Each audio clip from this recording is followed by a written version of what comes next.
우리가 지난주는 두려움 앞에 서 있던 지도자 여호수아를 살펴보았습니다. 하나님께서는 여호수아를 찾아와서 그냥 두려움에 있는 마음만 보듬어주고 이해해주고 끝나지 않으셨죠.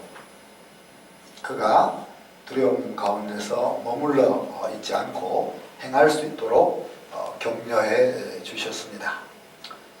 여호수아는 하나님의 신방을 통해서 하나님과 소통을 하고 결국 하나님에게 자기의 마음을 주게 되죠. 우리 아이들 말로 치면은 여호수아가 하나님에게 낚였다 그렇게 볼 수 있겠습니다. 두려워서 안 갔으면 하는 생각이 있었지만 하나님과 만남 가운데서 하나님의 생각을 받아들이게 되는 거죠.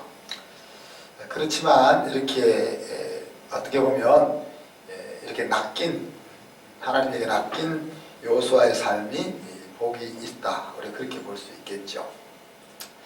하나님은 여호수아에게 훌륭한 코치 노릇을 잘 하셨습니다. 그래서 우리 부모들과 또 우리 순장, 또 교사, 우리들에게는 어떤 식으로 우리 자녀들과 또 우리 학생들을 잘 코치해야 할까? 코치한다는 말은 하기 싫은 것, 힘들어하는 것, 그것을 할 수 있도록, 할 수 있는 마음을 먹도록, 또 하도록 이끌어주는 역할인 거죠. 그것을 어떻게 잘 할 수 있을까 하는 것을 생각하게 주었습니다. 또한 자녀들에게는 두려움 가운데에서 앞서갔던 선배들, 그 선배라고 하면 우리 부모도 될 수 있는 것이고 또 목회자도 될 수 있는 것이고 또 선생님도 될 수 있겠죠. 그들이 안내하는 것에 대해서 짚고 지나갈 건지 아니면은 어떻게 반응할 건지 하는 것들을 생각하게 하는 시간이었습니다. 하나님은 우리에게 두려워하지 말고 마음을 강하고 담대하게 먹어라 그렇게 말씀하십니다. 그러면서 여호수아에게 야, 내가 지금 너에게 명하고 있는 것 아니냐, 전능하신 창조자인 내가 지금 너에게 명하고 있는 것 아니냐, 내가 너를 절대 떠나지 않고 버리지 않고 또 함께 어디들 가든지 함께 항상 할 것 아니냐 그렇게 하시면서 뿐만 아니라 내가 너에게 준 사명을 반드시 이루어지게 할 것이다 라고 보장까지 해 주셨습니다. 그렇다면 이제 여호수아가 할 일은 무엇입니까? 여호수아가 할 일은 하나님께서 지금 주시는 이 사명이 제대로 된 사명인지만 확인하면 되는 거죠. 그죠? 우리가 신경 써야 될 일도 마찬가지인 거죠. 하나님께서 내게 사명을 주셨다면 이것이 정말 하나님께로 온 것인지 그것만 확인하면 되는 겁니다. 그죠? 그래서 이제 말씀을 마음에 담고 또 그 말씀을 묵상하고 또 성령께 매일매일 물어보면서 살아가면 되는 거죠. 근데 하나님과 여호수아 사이에 있었던 이런 낚임, 이런 것들은 사랑하는 관계에서 주어진다 하는 것을 우리가 알 수 있습니다. 강아지도 밥을 주는 주인을 반기고 따르잖아요. 밥 주는 주인이 들어갔을 때하고 밥 안 주는 주인이 옆에 왔을 때하고 반기는 모양이 다르죠. 심지어 우리가 머리가 없다는 닭들도 제가 이렇게 항상 머리를 주다 보니까 걔들이 나를 졸졸졸 따랐단 말이에요. 아이들도 사랑하는 선생님과 함께 하고 싶어하고 성도들도 사랑을 느끼는 곳에 머물게 되는 거죠. 사랑의 언어는 우리가 모두 다르다고 지금 우리가 배우고 있습니다. 그렇지만 가족이 성숙해지면 나의 사랑의 언어를 주장하기보다는 상대방의 사랑의 언어가 뭔지를 헤아리고 그것을 더 신경을 쓰게 되는 거죠. 순에서 일어나는 일들이 이런 것이다 그렇게 말할 수 있겠습니다. 이유 없이 함께 있고 싶고 또 만나면 좋은 곳이 순이라 하는 거죠. 무엇을 얻어야만 하고 또 의미가 있어야만 하고 그런 상황이라면 아직 순이 아닌 거죠. 그죠? 회사와 같은 곳입니다. 무엇을 얻어야만 하고 무엇을 해야만 하는 그런 곳이라면 순이 아니라 회사인 거죠. 그래서 우리는 가정을 순 같은 곳으로 만들어야 하고 또 교회를 순 같은 장소로 만들어야 하고 우리가 몸담고 일하는 직장을 그냥 밥 먹고 살기 위해서 어쩔 수 없이 가는 그런 곳이 아니라 순 같은 곳이 되도록 힘을 써야 하는 거죠. 그래서 그런 자리를 만들고 그런 자리에 우리가 머물 때 우리 하루하루의 삶이 고달픈 가운데서도 행복을 느끼며 살 수가 있을 것입니다. 자, 오늘 이제 읽었던 시편 1편은 우리가 너무 잘 알고 있는 말씀이고 많은 성도들이 다 암송하고 있는 내용이죠. 이 시편 1편은 우리의 인생의 방향을 어디로 잡아야 할 것인가 하는 것들을 제시해주는 그런 말씀입니다. 시편 기자의 생각을 이야기하죠. 내 생각에는 이 방향으로 가면 너 인생은 해피 석세스 할 수 있어 이렇게 제시하고 있는 겁니다. 그리고 이런 결론은 연구에서 나온 것이 아니고 자기의 삶을 통해서 하나님과의 동행을 통해서 내린 결론이라 그렇게 말할 수 있겠죠. 시편은 수천 개의 시들 가운데서 150개가 뽑아진 겁니다. 다른 성경과는 좀 특별한 거죠. 그죠?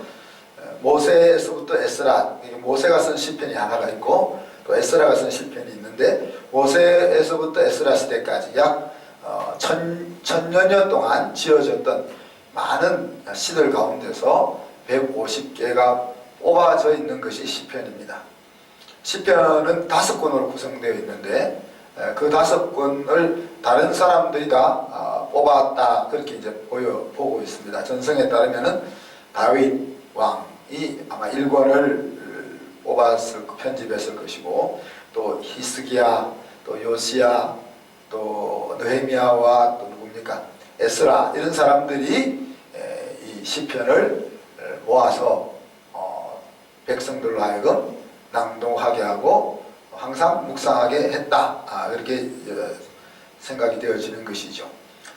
이들이 이렇게 시편을 모아서 수많은 시편 가운데서 150편을 모아서 백성들에게 성전에 올라갈 때마다 낭송되어지기를 원했고 또 그래서 백성들의 마음 깊은 곳에 자리하게 할 수 있도록 들려지기를 원했던 거죠. 그 이유는 이 시편이 백성들의 마음속에 들려지고 간직되어지고 할 때에 복된 인생이 있을 거라 생각을 한 것입니다. 그래서 특별히 그 중에 우리가 150개를 뽑았으면 또 정렬을 해야 될 텐데 정렬을 할 때 제일 처음에 1편을 두었다 하는 것은 어떤 방향으로 인생을 잡느냐 하는 것이 인생의 행복의 중요한 관건이다 하는 것을 나타내 보이고 있는 겁니다. 그래서 시편이야말로 제가 그리스도인의 영성을 볼 수 있는 곳이다 그렇게 소개했죠. 많은 경우에 영성하면 주로 spiritual power라는 생각들을 많이 합니다. 그래서 신령한 생각을 가진다든지 신령한 일을 한다든지 그런 특별한 능력을 베푼다든지 이런 것들을 주로 영성이라고 생각하는 경향이 많이 있죠. 그렇지만 이제 그렇게 생각하는 spiritual power보다 이 영성이라는 것은 더 깊고 중요한 내용을 담고 있습니다. 다르게 이야기하면 영성이라 하면 경건함, 하나님 앞에서의 경건함을 말한다고 볼 수 있고 또 신앙의 본질과도 같은 것이다 그렇게 말할 수가 있는 것입니다. 그래서 이 영성이라는 것은 자신의 삶과 하나님과를 연결시켜낼 수 있는 능력이라 그렇게 제가 부연 설명을 해드렸습니다. 자, 특히 이제 자신의 삶이라고 이야기할 때 우리가 두 가지 극단을 생각해 볼 수가 있습니다. 하나는 하나님이 없어도 아무런 불편함과 부족함이 없는 삶의 자리.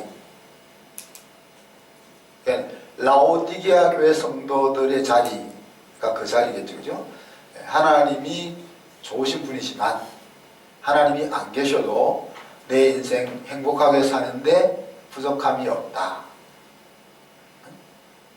또한 그런 자리, 그 다음에 하나님이 오셔도 해결할 수 없을 것 같이 무너져 있는 자리.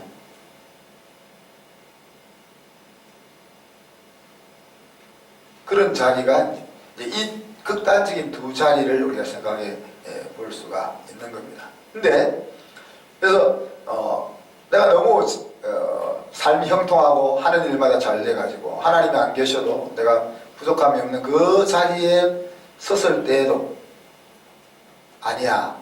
이것은 내가 한 것이 아니고 하나님이 하셨어.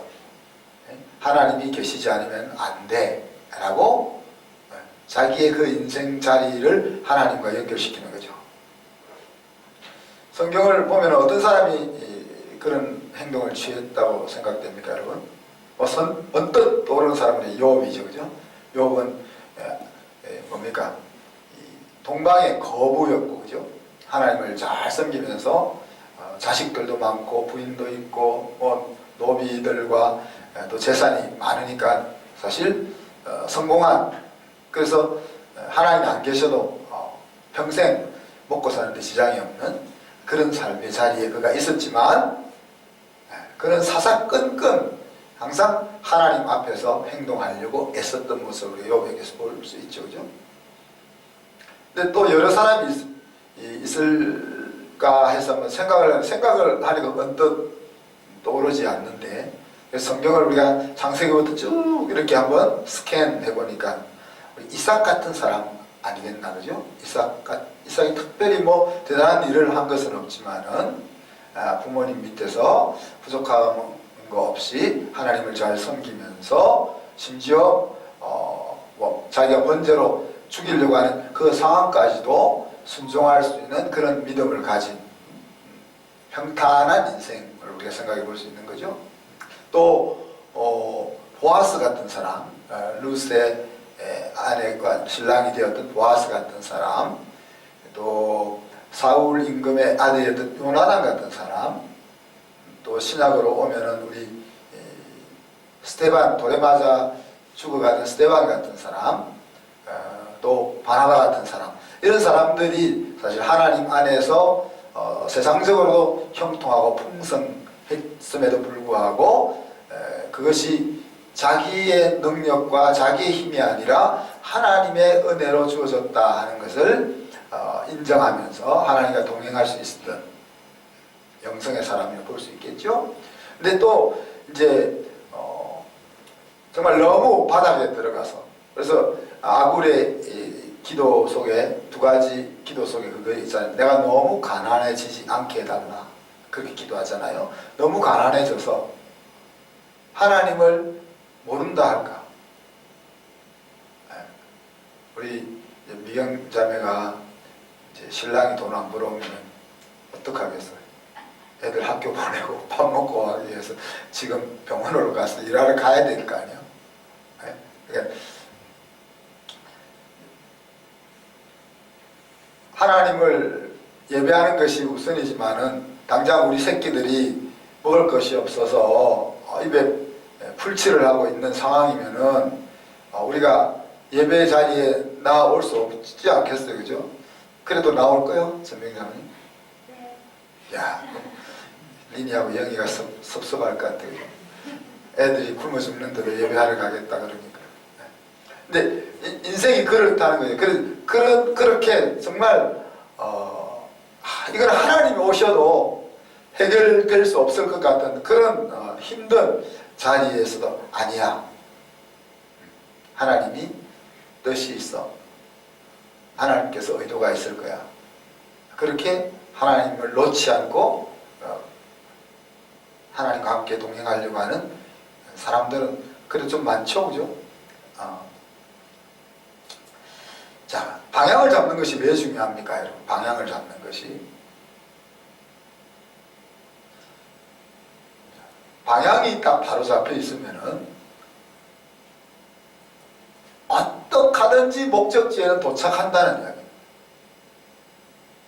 우리가 경부고속도로를 딱 타고 들어가면은 운전을 잘하든 못하든 결국 끝에 가면 부산에 도착할 거 아니에요. 근데 영동고속도로를 딱 타면은 암만 운전을 잘해도 부산에 안 가는 거죠. 방향이 바로 잡혀 있으면은 빠르고 더디고 힘들고 덜 힘들고 할 차이는 있을지 모르지만 하나님이 우리에게 가지고 있는 그 선하신 목적지에 분명하게 도착할 수 있다는 이야기죠. 그러나 방향이 바르지 못하면은 목적지에 도달할 수 없다는 것을 의미하고, 그냥 목적지에 도달할 수 없는 것을 끝나는 것이 아니고 그 목적지로 도달할 수 없다는 말은 이쪽으로 가서 그냥 낭떠러지에 인생이 떨어지는 것을 의미한다는 거죠. 목적지에 좀 못 가도 뭐 별 탈이 있겠습니까만은 그 목적지에 못 가는 것이 인생이 망가지는 것이기 때문에 문제가 되는 거죠. 그래서 오늘 다윗과 많은 그 믿음의 개혁자들이 지금 신앙, 삶의 인생의 방향을 잡는 것이 얼마나 중요하냐 하는 것들을 백성들에게 알려주기를 원하는 거죠. 자, 그러면은 복 있는 사람이 하는 일이 뭐냐, 또 하지 않는 일이 뭐냐 하는 것들이 1절, 2절에서 소개되고 있습니다. 1절에 보면 복 있는 사람은 이런 일을 한다는, 악인의 꾀를 이런 일을 안 한다는, 악인의 꾀를 따르지 않는다, 죄인의 길에 서지 않는다, 오만한 자의 자리에 앉지 않는다. 히브리 문학적으로 보면은 같은 내용을 다른 식으로 표현하고 있다, 그렇게 볼 수 있죠. 그렇지만 또 그 각각의 내용 속에 약간씩 뉘앙스의 차이를 가지고 있습니다. 자, 여기서 악인이라 그럴 때 우리 이번에 조두순이 형 몇 년 살았습니까? 12년 살고 나왔나요? 12년 살고 나왔는데 그런 사람들 우리가 가르쳐서 지구에서 떠났으면 좋겠다, 그렇게 이야기하잖아요. 그래서 악인이라 하면은 세상에 없었으면 좋겠는 그런 악을 저지르는 사람이라고 우리가 이해하기 쉬운데, 특히 이제 시편과 잠언에서 악인이라고 할 때 물론 그런 때도 있습니다. 정말 악을 행하는 사람을 악인이라고 지칭할 때도 있지만은 오늘 시편 1편이나 대부분의 경우는 ungodly person 이야기하는 거예요. 하나님을 경외하지 않는, 하나님 없이 사는 그런 사람을 가리켜서 악인이라 그렇게 부르는 거죠.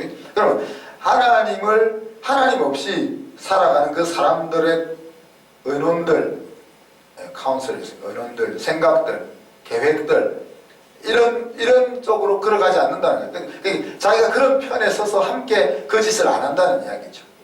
또 죄인들의 길에도 서지 않는다. 하나님 없이 자기가 주인으로 살아가는 그 사람들이 옳다고 여기고 행복하게 될 수 있다고 생각하는 그런 길로 자기가 방향을 잡지 않는다는 거죠. 그리고 오만한 자의 자리에 앉지 않는다. 그러니까 하나님이 없다고 생각하고 자기가 하나님이라고 생각하는 사람들은 뭐랄까요, 그게 마음이 이렇게 높은 곳에, 거기다가 돈이 좀 있고 실력이 좀 있고 얼굴이 좀 잘생기고 근육이 좀 있고 이러면 극치의 오만에 이를 거 아니겠습니까? 그런 자리에 앉지 않는다는 얘기겠습니다. 한마디로 얘기하면 뭡니까? 하나님이 없는 인생을 선택하지 않는다는 이야기입니다. 하나님 없는 인생의 길을 선택하지 않는 사람이 복 있는 사람이다. 그런데 많은 사람은 하나님 없는 그 길을 선택하고 그 길을 걸어가는데 복 있는 사람은 그 길을 가지 않는다는 이야기죠. 만약에 우리가 하나님이 없다고 생각하고 하나님과 함께 인생을 살겠다라고 마음먹지 않으면, 그러니까 하나님 없는 인생을 생각하게 되면은 우리가 못할 일이 없을 거 아닙니까? 우리가 내 이익을 위해서 남을 속이는 것이 뭐가 대수며, 내가 성공하고 내가 뭔가를 성취하기 위해서 남을 해코지 하는 것이 뭐가 문제가 될 것이며, 그죠? 무서울 바가 어디 있겠습니까? 들키지만 않으면. 그래서 자기의 소견에 옳은 대로 행동하고 자기가 가지고 있는 역량에 따라서 행동할 뿐 아니라 자기가 가지고 있는 역량을 자기를 위해서만 사용하는 인생을 살게 되고 만다는 이야기죠. 자, 반면에 이 복 있는 사람이 하는 일은 뭐라고 했습니까? 2절에 보면 오직, 그래서 여기 오직이라고 했으니까 여호와의 율법을 즐거워하여 그 율법을 주야로 묵상한다 그랬습니다. 자, 율법이라 그러면은 우리가 율법이라고 말할 때도 두 가지 생각을 좀 가질 필요가 있죠.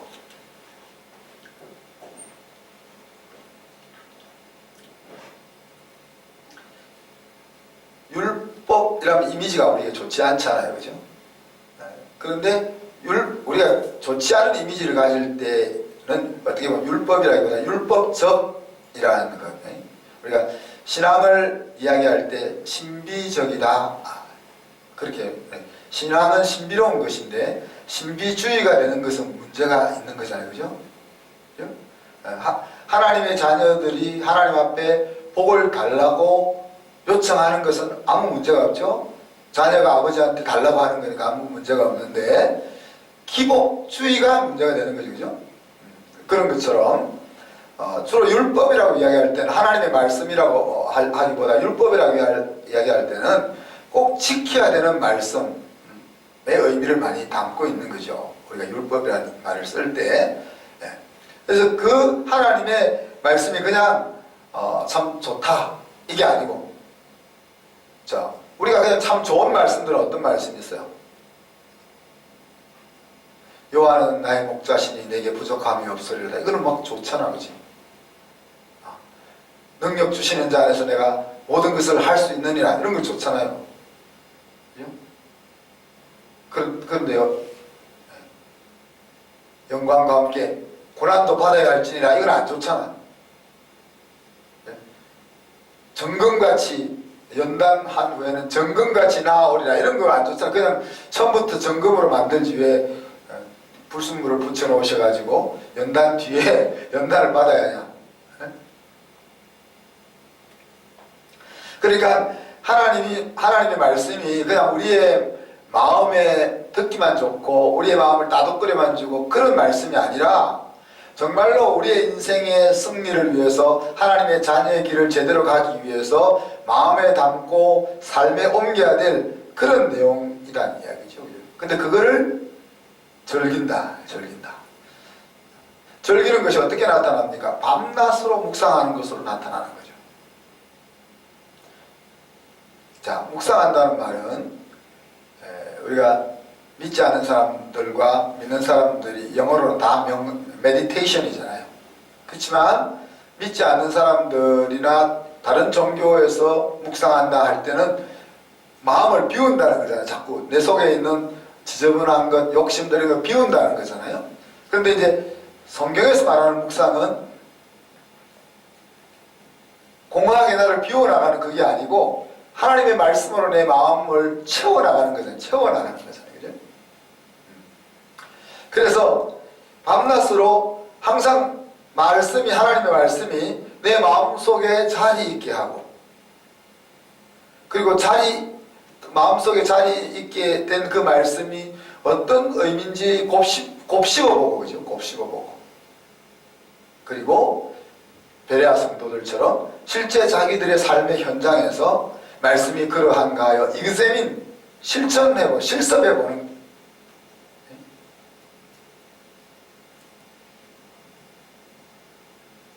결국 하나님과 함께하는 인생이기를 결정하고 말씀을 통해서 일상을 하나님과 함께 살아가는 인생, 그것이 오늘 이 시편 1권 첫 번째 권을 편집하라고 명한 다윗의 마음이고 또 하나님이 그런 다윗의 마음을 이렇게 컨펌 하셔서 이것이 정말 인생을 승리하게 만들어주는 제일 중요한 삶의 방향이야. 그런 이야기죠. 그래서 3절과 6절에 보면 이렇게 하나님이 있는 인생을 살기로 선택한 사람에게 하나님이 어떤 복을 약속하는지를 우리에게 알려주고 있습니다. 자, 모든 행하는 일이 형통하게 된다. 그렇게 이야기했죠. 3절 하반절 보면 그가 하는 모든 일이 다 형통하리로다. 그랬습니다. 시냇가에 심기운 나무가 시절을 좇아 열매를 맺으며 잎사귀가 마르지 아니함 같이, 그죠? 비유를 시냇가에 심은 나무를 비유하면서 그 나무처럼 무엇을 하든지 형통한, 번성한, 잘되는 인생의 복을 약속하고 있는 거죠. 자, 근데 이제 그 시절을 좇아 열매를 맺으며 설을 따라 열매를 맺으며 그러면은 어떻게 생각해? 봄에도 열매를 맺고 여름에도 열매를 맺고 가을에도 열매를 맺고 겨울에도 열매를 맺는 것처럼 느껴지는데 원어 성경에는 in his season, 그의 시절에 따라 열매를 맺으며 그랬습니다. 그러니까 예를 들어서 감나무 같으면은 가을에 열매를 맺는 거예요. 가을에 열매를 맺는 거고. 딸기 같으면 이제 늦봄과 초여름에 열매를 맺는 거고. 그러니까 자기의 때에 열매를 맺는 그 이야기를 하고 있습니다. 뭐 요술나무처럼 언제나 열매가 맺히는 그것이 아니고 때가 되었을 때 열매를 맺는. 이제 우리 봉주 형제는 열매를 맺을 때가 됐죠. 봉주 형제 지금 연세가 어떻게 되죠? 네? 51. 저 때는 이제 열매를 맺을 때인 거죠. 우리 다윗이는 몇 살이요? 27. 27 때는 아직 열매를 맺을 때가 아닌 거죠. 그러니까 열심히 씨앗을 뿌리고 물을 주고 가꾸는 때가 있고 열매를 맺을 때가 있는 거죠. 저는 이제 열매를 맺을 때가 아니고 마지막 수확하는 때 좀 있으면 이제 시들어가는 그런 때인 거죠.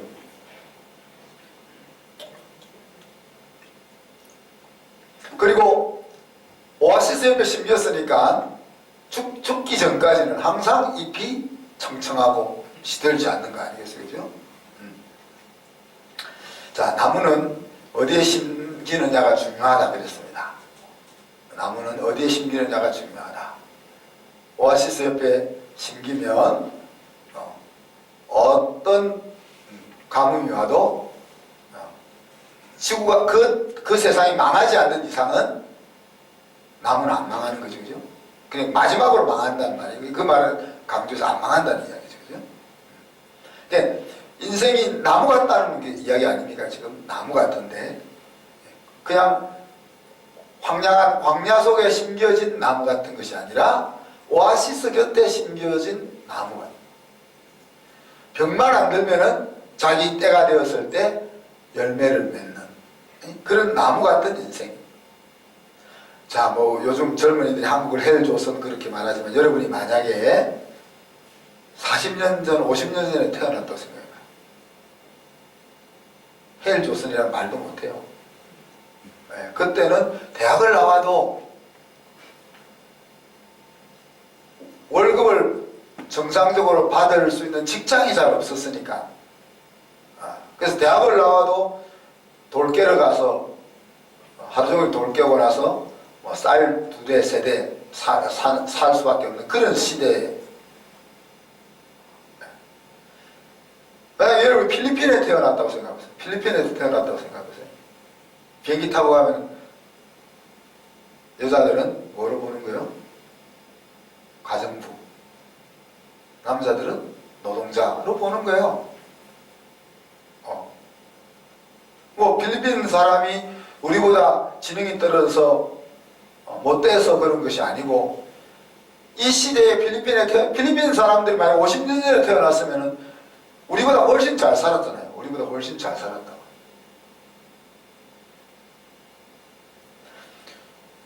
그러니까 우리가 오늘 이 시대에 태어난 거, 그렇다고 뭐 예를 들어서 우리가 이렇게 물질적으로 좀 풍요로운 때 태어났다고 또 반드시 뭐 행복하다 이렇게 말할 수는, 뭐 단정 지을 수는 없지만, 그래도 먹는 것 없어가지고 힘든 시대하고는 다르잖아요, 그죠? 자, 그런데 모든 하는 일, 이런 표현을 썼습니다, 그죠? 모든 하는 일이 다 형통하게 된다. 그러니까 다르게 이야기하면 어떤 일을 해도 잘 된다는 얘기예요. 어떤 일을 해도 잘 된다.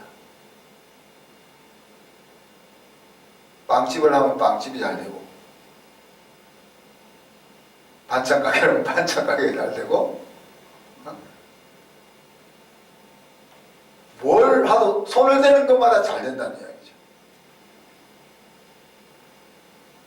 그래서 이제 우리 목사들을 훈련할 때도 그렇게 이야기합니다. 설교를 잘하려면 주일학교 아이들에게 가서 설교를 잘해봐라 그러면. 주일학교 아이들은 진짜 정직하잖아요. 재미없으면 막 뒤틀고. 여러분은 제가 설교를 뭐 잘 못해도 그냥 은혜를 받는 것처럼 이렇게 하면 이러면서 듣잖아요, 그죠? 애들은 안 그러는 거지. 애들은 그냥 재미가 없으면은 그냥 몸으로 그냥 나타나는 거죠. 그래서 그 아이들을 말씀으로 잘 가르치고 그 아이들의 마음속에 쏙 들어가게 설교를 잘 하면, 그 전도사님이 이제 나중에 졸업하고 목사가 되면 성도들의 설교를 잘 할 수 있는 뭐 이렇게 그냥 자동적으로 된다는 것이 아니고 그런 가능성을 가진다는 이야기죠. 네. 그래서 그런 이야기를 지금 시편 기자가 하고 있는 겁니다. 그래서 우리가 지금 계속 학교에서나 교회에서 지금 이야기하는 것이 스피릿이 중요하다. 우리가 다음 학기에 하버드 스피릿을 우리가 지금 책을 통해서 우리가 같이 나누려고 하고, 우리 학교가 가지고 있는 스프라우스 스피릿이 있잖아요, 그죠? 그리고 우리 교회가 가지고 있는 한순 스피릿이 있단 말이에요. 그래서 예를 들면 우리가 저기 빨간 모자 쓰고 항상 다니는 사람들 있잖아요, 우리나라에. 한 번 해병, 영원한 해병. 네. 그 해병 스피릿이 있잖아요. 특공대 스피릿 있잖아요. 훈련 받을 때는 아주 욕하면서, 교관들 욕하면서 그러다가 딱 제대하고 나면은 저희 일반 보병들 보고 무시하고 그러잖아요. 너희들하고 우리하고는 질이 달라. 이렇게. 그런 스피릿이 있단 말이에요, 스피릿이. 그래서 이 스피릿을 심어주는 것이 중요하다는 것이 마치 인생의 방향을 잡아주는 것과 같기 때문에 그런 거예요. 뭘 하나 잘하고 못하고 그거가 중요한 것이 아니라 그 스피릿이 바로 되면은, 방향이 바로 되면은 뭘 하든지 잘 된다는 거예요. 뭘 하든지 잘 할 수 있다는 거죠. 그것이 하나님 있는 인생길을 선택한 자에게 약속된 복인 거죠. 그리고 또 한 가지 복은 뭡니까? 6절 그때 보면 뭐라고 했습니까? 의인의 여호와께서 인정하시나 그랬습니다. 하나님이 하나님과 함께 인생길을 살기로 결정한 사람들을 인정해 주신다는 이야기예요. 여기서 인정해 주신다는 말은 안다는 말이에요. 안다 혹은 살펴보신다 그런 뜻이에요. 자, 욥기 23편 10절 아까 얘기했지만 고난 가운데서 욥이 어떤 고백을 합니까? 그러나 내가 가는 길을 그가 아시나니, 그가 그때 아신다, 안다 이 말이, 인정해준다 이 말이 안다는 말이에요. 그가 나를 단련하신 후에는 내가 순금같이 정금같이 되어 나오리다.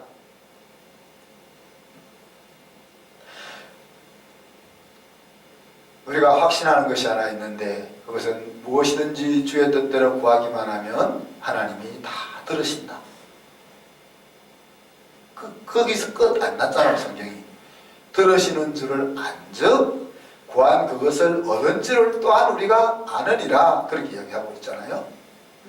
하나님이 내 기도를 들으셨다면 그래 너 힘들구나 알아서 잘해봐 그렇게 하시지 않잖아. 하나님이 내 기도를 들으셨다면 그래 네가 이것이 필요하구나 이렇게 이야기하신다는 거잖아요. 하나님이 내 인생길을 알고 계신다면, 하나님이 내가 걸어가고 있는 길을 보고 계신다면, 하나님이 내가 하고 있는 모든 일들을 주목하고 계신다면 하나님이 내 인생을 눈동자처럼 지키실 것이고 또 선한 길로 인도하실 거잖아요. 그것이 하나님과 함께 인생을 살기로 결정한 성도들에게 주어지는 복이다. 내가 너를 주목해서 보고 있겠다 하는 이야기입니다. 반면에 하나님 없는 인생을 살기로 결정한 사람들에게는 저주가 기다리고 있죠. 4절 5절에 보면 의인과 같지 않고 바람에 나는 겨와 같다 그랬습니다. 불면은 날아가 버리는 겨와 같다. 그래서 하나님 앞에 서서 받을 그 심판을 견딜 수 없다. 그리고 절대로 하나님 백성들이 모여있는 그곳에 갈 수가 없다. 결국은 다 멸망의 길로 갈 수밖에 없다. 하나님 앞에 섰을 때 하나님 당신이 나를 살려주셔야 됩니다 라고 주장할 만한 내용이 하나도 없다는 이야기입니다. 코로나같이 이렇게 불확실한 시대를 살아가는 인생들에게 있어서 의지할 대상이 없는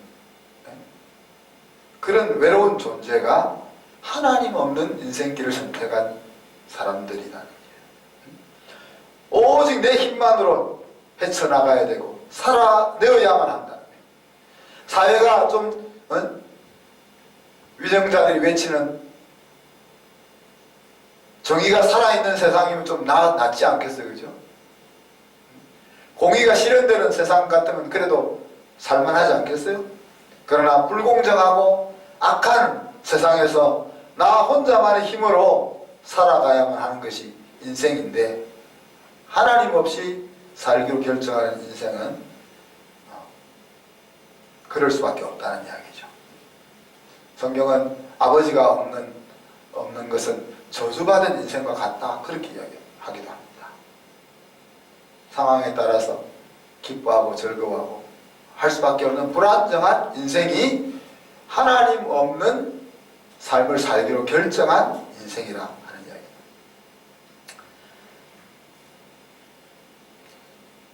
시편을 편집했던 신앙개혁을 주도했던 그 지도자들 그들이 왜 시편을 편집했겠습니까? 올바른 하나님 신앙을 갖는 것만이 조국의 미래가 있는 것이고 그 백성들에게 참된 행복한 인생을 있게 해주는 길이기 때문에 오늘 시편을 편집한 것입니다. 그들이 강력하게 도전하는 바는 뭡니까? 너희들은 정말 하나님이 있는 인생의 길을 선택해야 되지 않겠냐. 선택했다면 오락가락하지 말고 잊지 말고 항상 마음속에 너가 선택한 그 길을 상기하면서 살아가야지 않겠냐. 이것을 말하고 있는 거죠. 그래서 시편을 편집해서 백성들이 하나님 앞에 예배드리러 갈 때마다 이것을 마음속에 들려주려고 애쓰던 것입니다. 그들이 하나님의 사람으로서 세상에서 어떤 일을 만나도 하나님과 자기의 인생을 연결시켜 살아가게 갈 수 있도록 이끌려고 했던 것이라는 이야기. 사랑하는 성도 여러분, 저와 여러분 모두는 하나님과 함께 하는 인생을 생각했기 때문에 이 자리에 앉아 있는 것 맞죠?